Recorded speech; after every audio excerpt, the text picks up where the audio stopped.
Hello everyone, welcome to the channel Tutor Box. और आज की इस क्लास में हम लोग डिस्कस करेंगे पैसिव डिफ्यूजन।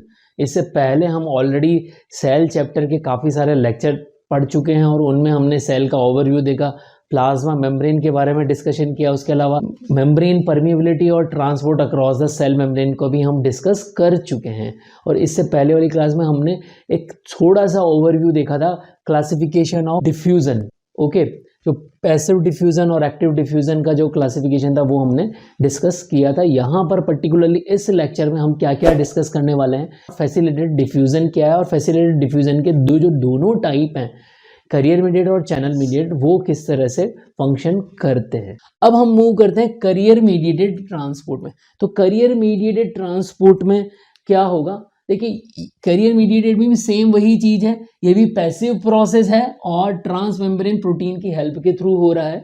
बट यहाँ पर कौन से मॉलिक्यूल जो हैं वो ट्रांसपोर्ट करेंगे, तो यहाँ पर जो मॉलिक्यूल हैं वो ट्रांसपोर्ट करेंगे वो कौन है, ग्लूकोज हो गया हमारे पास में, फ्रक्टोज हो गया, लैक्टुलोज हो गया, लैक्टोज हो गया और गैलेक्टोज हो गया।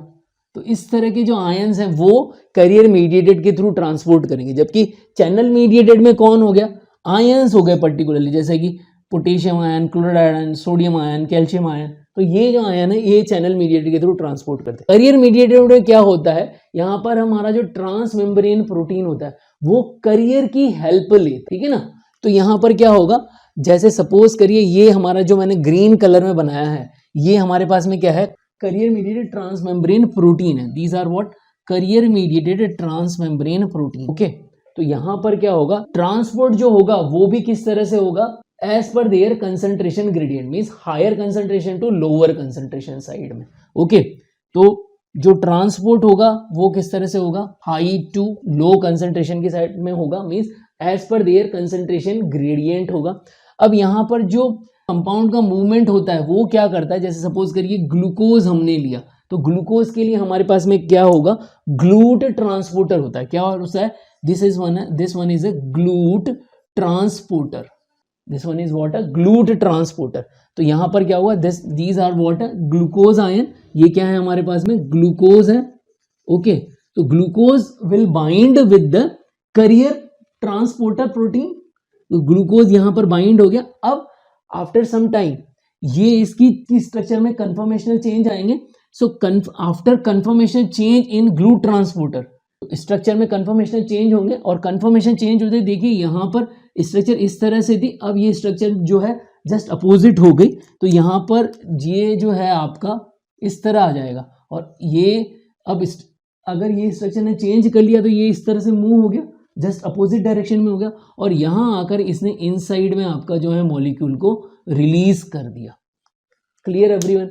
तो यहाँ पर क्या हो रहा है, करियर मीडिएटेड में जो स्ट्रक्चर है उसकी स्ट्रक्चर में कंफर्मेशनल चेंजेस आ रहे हैं और कंफर्मेशन चेंजेस आने के बाद हायर कंसंट्रेशन लो कंसंट्रेशन की तरफ स्ट्रक्चर में चेंजेस आके वो उस सब्सटेंस को रिलीज कर देता है। जैसे सपोज करिए हम यहाँ पर सिंपल एग्जांपल ले रहे हैं ग्लूकोज के ट्रांसपोर्टर का, उसमें किसका ट्रांसपोर्टर है, ग्लूकोज का ट्रांसपोर्ट हो रहा है।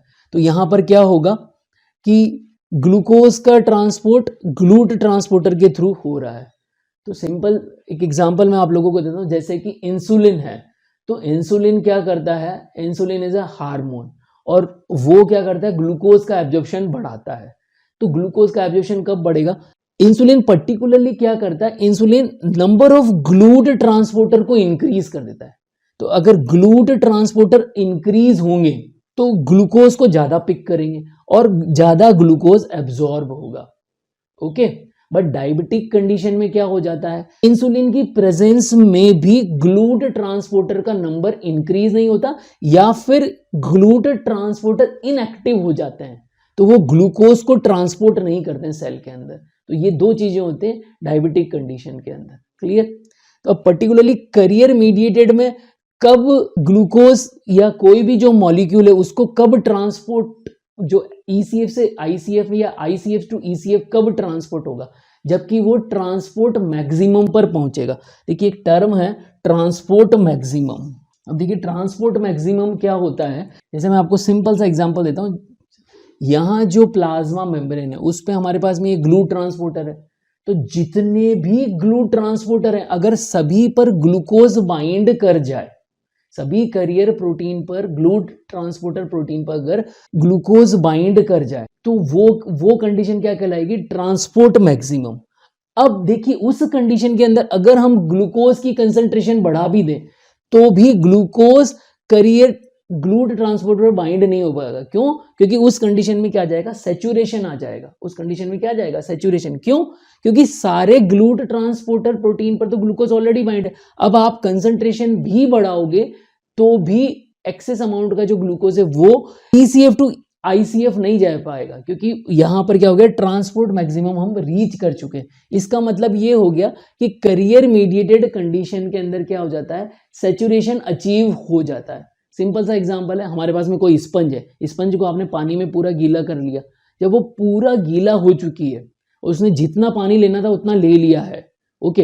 अब उसको और ज्यादा पानी में भी रखोगे तो वो एक्सेस अमाउंट पे पानी नहीं लेगी। इसका मतलब वो स्पंज जो है वो क्या? सैचुरेट हो गई है।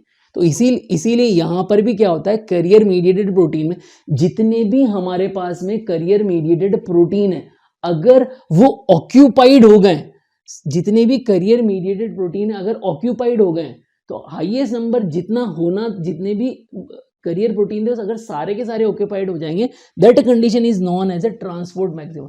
एक बार ट्रांसपोर्ट मैक्सिमम कंडीशन पर पहुंचने के बाद एक्सेस अमाउंट में भी अगर हमारे पास में मॉलिक्यूल होगा तो वो फिर करियर प्रोटीन के साथ में बाइंड नहीं होगा। सैचुरेशन की कंडीशन में वो उसमें बाइंड नहीं होगा और उसका ट्रांसपोर्ट नहीं। Clear everyone? तो आई होप यहाँ पर आपको करियर मीडिएटेड फैसिलिटेड डिफ्यूजन समझ में आया होगा। अगर आप लोगों को ये लेक्चर समझ में आया, ये पैसिव डिफ्यूजन समझ में आया, तो इस लेक्चर को ज़्यादा से ज़्यादा बच्चों तक शेयर करें। जय भारत, जय हिंद।